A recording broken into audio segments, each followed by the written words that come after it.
तो चलिए आज हम लोग लाइसोसोम्स पे बात करेंगे। लाइसोसोम्स की खोज क्रिश्चियन डे ड्यू ने किया था और इसे समझने के लिए हमें थोड़ा पीछे की तरफ चलना होगा और भी कुछ ऑर्गेनल्स है, सेल ऑर्गेनल्स है, जिनके बारे में हमें थोड़ा बहुत जानना होगा। देखिए, पिछले वीडियोस में हमने एंडोप्लाज्मिक रेटिक्यूलम और फिर गोल्जी एपरेटस पे बात किया था, उसका फंक्शन कैसा है इस पे भी बात किया था। सो उसी से रिलेटेड है लाइसोसोम्स के फंक्शंस, तो इसीलिए थोड़ा बहुत उस पे भी हमें बात करना होगा। देखिए, ये है सेल न्यूक्लियस जिसके अंदर की हमारा डीएनए रिसाइड करता है और उसके साथ जुड़ा हुआ ये जो स्ट्रक्चर है ये है एंडोप्लाज्मिक रेटिक्यूलम। इन शॉर्ट हम इसे ER लिखते हैं। चलिए, सो ये है एंडोप्लाज्मिक रेटिक्यूलम और ये भी एंडोप्लाज्मिक रेटिक्यूलम है। हमें पता है कि सेल न्यूक्लियस जो होता है, न्यूक्लियस के बाहर जो इसका मेम्ब्रेन होता है जिसे कि न्यूक्लियर मेम्ब्रेन कहा जाता है, इस मेम्ब्रेन में राइबोसोम्स जुड़े हुए होते हैं। तो ये जो लाल रंग का आपको डॉट दिख रहा है ये राइबोसोम्स है। सो ये है राइबोसोम्स।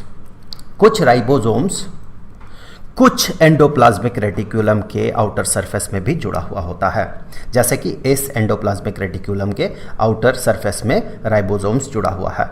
इस तरह के एंडोप्लाज्मिक रेटिक्यूलम को हम लोग कहते हैं रफ एंडोप्लाज्मिक रेटिक्यूलम, क्योंकि राइबोसोम इसके सरफेस को रफ बनाता है। लेकिन हर तरह के एंडोप्लाज्मिक रेटिक्यूलम में राइबोसोम जुड़ा हुआ नहीं होता है, वो स्मूथ होता है। जैसे कि ये एंडोप्लाज्मिक रेटिक्यूलम ये स्मूथ है, इसका सरफेस स्मूथ है, तो इसे हम स्मूथ एंडोप्लाज्मिक रेटिक्यूलम कहते हैं। अब जब आप इस रफ एंडोप्लाज्मिक रेटिक्यूलम के फंक्शन को देखेंगे तो ऑब्वियसली इसमें राइबोसोम जुड़ा हुआ है और राइबोसोम क्या बनाता है? प्रोटीन बनाता है। तो ये रफ एंडोप्लाज्मिक रेटिक्यूलम प्रोटीन बनाने में मदद करता है और स्मूथ एंडोप्लाज्मिक रेटिक्यूलम बनाता है लिपिड मॉलिक्यूल्स। तो यहाँ से बनता है प्रोटीन मॉलिक्यूल्स और वो इस तरह के वेसिकल्स में भरकर ये पहुँचता है गोल्जी एपरेटस तक। यहाँ पर क्या है? यहाँ पर प्रोटीन है। प्रोटीन मॉलिक्यूल्स वेसिकल्स में भर के गोल्जी एपरेटस तक पहुँचता है। तो मैं यहाँ पर लिख दूँ, ये क्या है? ये गोल्जी एपरेटस है। गोल्जी एपरेटस में ये स्टोर्ड होता है और फिर इसमें थोड़ा बहुत मॉडिफिकेशन होता है इन प्रोटीन्स में और फिर इसे जहाँ इसकी ज़रूरत है वहाँ तक इसे भेजा जाता है। सिमिलरली स्मूथ एंडोप्लाज्मिक रेटिक्यूलम क्या बनाता है? लिपिड मॉलिक्यूल्स बनाता है। तो वो भी इस तरह के वेसिकल्स में भर के, ट्रांसपोर्ट वेसिकल्स में भर के ये गोल्जी एपरेटस तक पहुँचता है। तो यहाँ पर लिपिड मॉलिक्यूल्स है। वो भी लिपिड मॉलिक्यूल्स भी यहाँ गोल्जी एपरेटस तक पहुँचता है और फिर क्या होता है? इसका यहाँ पर स्टोरेज होता है और इसमें थोड़ा बहुत प्रोसेसिंग होता है, फिर जहाँ ज़रूरत है वहाँ पर इसे भेजा जाता है। कभी कभार ये लिपिड मॉलिक्यूल्स और प्रोटीन मॉलिक्यूल्स के कॉम्बिनेशन से गोल्जी एपरेटस बनाता है डाइजेस्टिव एंजाइम्स और उन डाइजेस्टिव एंजाइम्स को वो भरता है वेसिकल्स में। तो जब डाइजेस्टिव एंजाइम्स वेसिकल्स में भरते हैं तो फिर इसे कहा जाता है, इस पूरे के पूरे पार्ट को, मेम्ब्रेन बाउंड इस पूरे के पूरे पार्ट को कहा जाता है लाइसोसोम। लाइसोसोम के अंदर क्या होता है? प्रोटीन और लिपिड का एक मिक्सचर होता है। सो मैं यहाँ पर लिख दूँ, प्रोटीन भी होता है, प्रोटीन प्लस लिपिड, जिसे कि हम डाइजेस्टिव एंजाइम कहते हैं। डाइजेस्टिव एंजाइम ये डाइजेस्ट कर सकता है, फूड पार्टिकल्स को डाइजेस्ट कर सकता है, बड़े बड़े मॉलिक्यूल्स को छोटे छोटे मॉलिक्यूल्स में तोड़ सकता है। अब इसका फंक्शन देखें। जब सेल एंडोसाइटोसिस से बाहर से मॉलिक्यूल्स को एनगल्फ करता है, बाहर से इसे खा लेता है, जब फैगोसाइटोसिस जिसे कहते हैं। सो जब ये फैगोसाइटोसिस से बड़े बड़े पार्टिकल्स को एनगल्फ करता है तो उन पार्टिकल्स को डाइजेस्ट करना ज़रूरी होता है सेल के लिए। तो इस पार्टिकल को, इस सेल को डाइजेस्ट करना है तो क्या होता है? ये लाइसोसोम यहाँ तक पहुँचता है। लाइसोसोम यहाँ पर पहुँच के इस पार्टिकल का जो वेसिकल है, ये जो वेसिकल में भरा हुआ है ये पार्टिकल, यहाँ इसके साथ आके ये लाइसोसोम जुड़ जाता है। सो लाइसोसोम जुड़ जाता है और इसके अंदर जो एंजाइम्स है, डाइजेस्टिव एंजाइम्स, ये इस फूड पार्टिकल को इस फूड पार्टिकल को तोड़ देता है, छोटे छोटे मॉलिक्यूल्स में तोड़ देता है। हो सकता है ये जिसे हम लोग फूड पार्टिकल कह रहे हैं, हो सकता है यहाँ पर ये बैक्टीरिया हो या फिर हो सकता है एक वायरस हो, कुछ भी हो सकता है। सो इसे छोटे छोटे पार्टिकल्स में ये तोड़ देता है और जो ज़रूरी चीज़ें हैं उसको ये सेल अब्जॉर्ब कर लेता है और बाकी जो वेस्ट प्रोडक्ट है, वेस्ट मटेरियल है, उसे ये एक्सोसाइटोसिस से ये बाहर निकाल देता है सेल।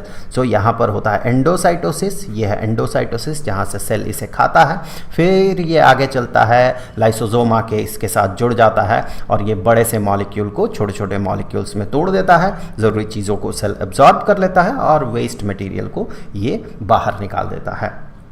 लेकिन लाइसोसोम का फंक्शन सिर्फ यही नहीं है, सिर्फ बाहर से आए हुए जो पार्टिकल्स है उसे डाइजेस्ट करना ही इसका फंक्शन नहीं है। कभी कभी क्या होता है, सेल का इंटरनल ऑर्गेनल्स जो है, हो सकता है ये काम करना बंद कर दे, हो सकता है ये मर जाए, तो उस केस में भी लाइसोसोम जाके इनको तोड़ देता है। इनको तोड़ के जो ज़रूरी चीज़ें हैं वो अब्जॉर्ब कर लेता है और बाकी जो बेकार की चीज़ें हैं उसे बाहर निकाल देता है।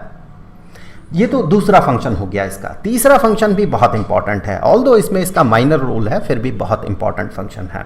जब सेल किसी कारण से मर जाता है, काम करना बंद कर देता है, उस समय जो लाइसोसोम्स है, बहुत सारे लाइसोसोम्स जो एग्जिस्ट कर रहा है, उन सब का जो मेम्ब्रेन है वो मेम्ब्रेन टूट जाता है और मेम्ब्रेन टूट के जो एंजाइम्स है वो सारे एंजाइम्स पूरे के पूरे सेल को खा जाता है।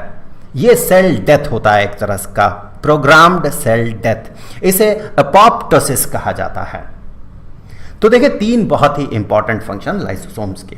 तो सबसे पहले तो हम लाइसोसोम के बारे में थोड़ा बहुत यहां पर लिखेंगे कि लाइसोसोम है क्या। तो लाइसोसोम क्या है, एक मेम्ब्रेन बाउंड ऑर्गेनल है। यहां जो लाइसोसोम बन रहा है इसके बाहर एक मेम्ब्रेन भी होता है। तो लाइसोसोम एक मेम्ब्रेन बाउंड ऑर्गेनल है। ये बहुत सारे एनिमल सेल में पाया जाता है।